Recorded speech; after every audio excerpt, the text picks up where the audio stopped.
Nick, why Barking and not Thurrock? Well, it's a little bit reluctantly because I said I was going to stand in Thurrock. I've spent a fair bit of time there already, but several reasons. First of all, we're looking in Barking to take the council as well as the parliamentary seat. When we do, our councillors are going to be up to their necks in work. We've only got the one councillor in Thurrock, who's Emma. She's going to be standing for Thurrock. She's got a tremendous local record, very popular. If she gets elected as an MP, she can do that job without it impacting on the council. Then, beyond that, we've really got to win one seat to make a huge difference. Just a string of seconds will do, and those are really, I think, a racing certainty now. We've got to win one seat to make the Labour Party sit up and take notice of the concerns of our electorate, the length and breadth of the country, and we calculate that Barking is still the best chance. So as well as concentrating on it with money and manpower, it's also concentrating in terms of recognition that there's Richard Barnbrook going to head the council and me going to take the parliamentary seat. We're going to get more votes that way than anywhere else, and it'll have a knock-on effect, improving our chances right the way across Essex, including Thurrock. When you were down at Thurrock last time, you used the word about Aboriginal people. Do you regret using that term? Oh, why should I? That's what we are. We're the people descended from the people who've always been here. Another thing about the question time was some people felt that you weren't, that the whole attack was wrong, so to speak, and not enough questions were concentrating on your policies. So, for example, if people question you on policies, for example, let's take education. I mean, do you have an education policy? Yeah, at the last general election, our manifesto was bigger than any of the other parties, and only a tenth of it was about immigration. All the rest covers all the issues, the big issues, you know, pensions, employment, the whole works. Education, we've got an education policy. Fundamentally, it's this, that these days the only way you can get a good education in this country is if your parents are rich enough to move to the right place or to buy a private education.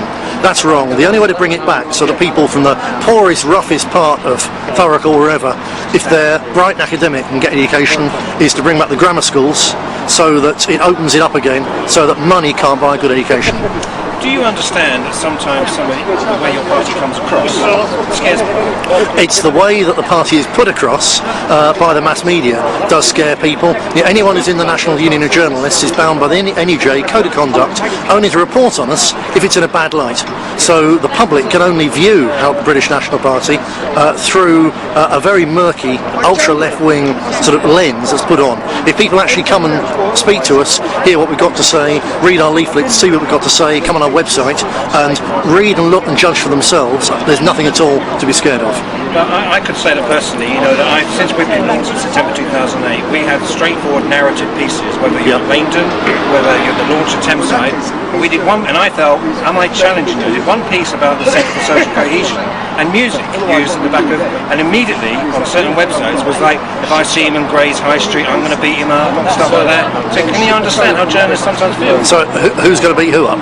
That if people see me on Gray's High Street on a BNP website, that, you know, they're going to give me a hard Well, there's no possibility of something like that being on a BNP website. You know, we're the only people in this country committed to the idea that there should be no violence or intimidation in British politics, including for journalists. That kind of thing's outrageous. But you're talking there, I think, about some of these crackpot neo-Nazi websites, and when they're not busy attacking you, they're busy attacking me. Okay. Run away and leave the place.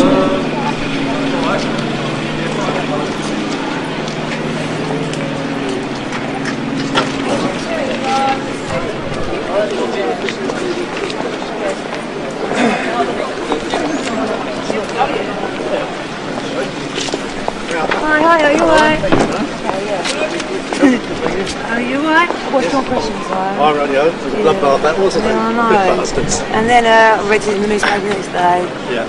So. Everyone was really annoyed by him. It was not good. Yeah, of course. Yep. Emma's your candidate for the general election. Hi, are Make you sure you vote for alright? her. Yep. Okay.